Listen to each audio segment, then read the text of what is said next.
Mga love, eto tayo ulit oh. Ah, tapos na yung napuntahan natin doon.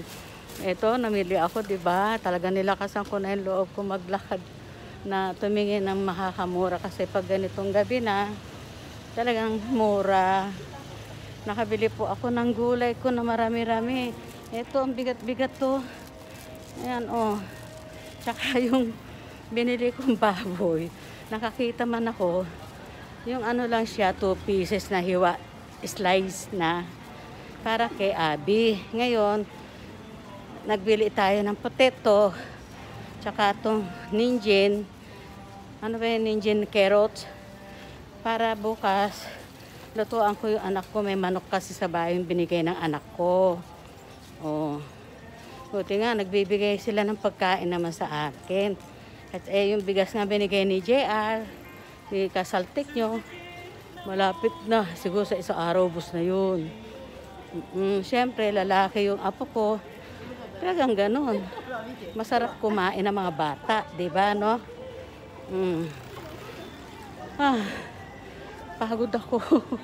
Kakapagod, lakad ayan, malayo lakarin natin mula dito. Andito tayo sa Tengay, diba? Oh, ayun oh, kikita nyo yung stoplight na yun, kumikitap-kitap. Oh, doon tatawid pa tayo. Oo. Ito, mainam na to. Nagbibideo, nag-ano tayo, vlog para may mailagay ako kahit hindi marami ang kuha natin doon sa ano natin, YouTube, okay lang. At least, mga souvenir natin, no? Wala. Nakakahiya. Subscribe ko doon. Wala din. Kakatiting. Pati mga nanonood. Ay, naku, Diyos ko. Eto, oh. Tawid na tayo, takbo tayo. Dali-dali, yung stoplight. Wow. Oh. Aray ko, ang bigat. Grabe. Sinulit ko na kasi hindi ako lalabas bukas. Mga 4 days ako sa bahay na hindi mo nalalabas, ano. Dahil ano eh. Kaya, mahirap yung araw-araw tayong yung ako. Aray ko po. Lalakad. Hindi pwede. Nag-iingat ako talaga. Gusto ko umupo. Teka, upo tayo dyan. Ang ganda na ano ng Japan na pag yung gabi na. May mga ilaw yung ano. Naiinggit ako. Teka, upo muna tayo dito. Ano lang, 1 minutes lang. Kasi hiningal ako. Ang hirap. Doon banda sa amin. Class kasi puro pang mayaman doon. Kaya hindi ka makakabili ng mura. Dito sa Shotengay, maraming mura. Paggabi paggabi rin. Ayun diba? Nakakapagod. Madali na ako mapagod. Kung nag-iisa lang ako sa buhay ko siguro, tama na sa akin kahit ano lang yung meron matikmang kong pagkain. Siyempre, may kasama tayo.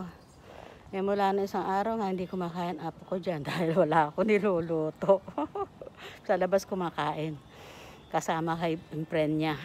Kawawa naman. Ay, nako. Kaya ngayon, tutuan natin bukas. Pinalambot ko na yan yung manok para masarap siya. Bukas, ano na natin. Oh, di ba? Okay, lakad na naman tayo. Teka, lilipat ko sa kabilang kamay itong ano ko. Itong bit ko. Ang bigat talaga, oh. Mabigat na sa akin yan.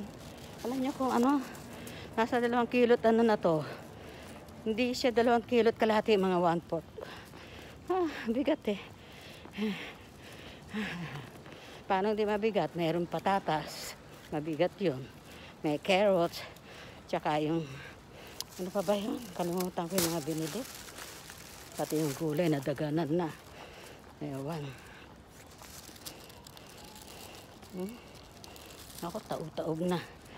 Okay. Alright. Okay na. Hanggang dito na lang po. Hanggang 10 minutes lang tayo sa ano, sa pag-vlog ng video ng ano no, ng ano natin sa YouTube.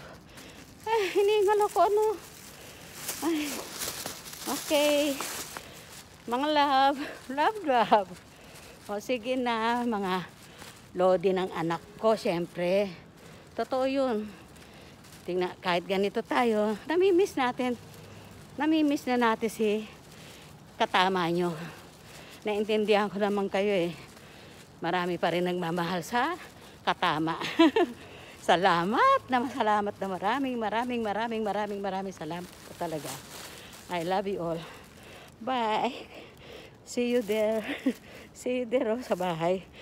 Ano pa, layo pa yung lakad. Okay na.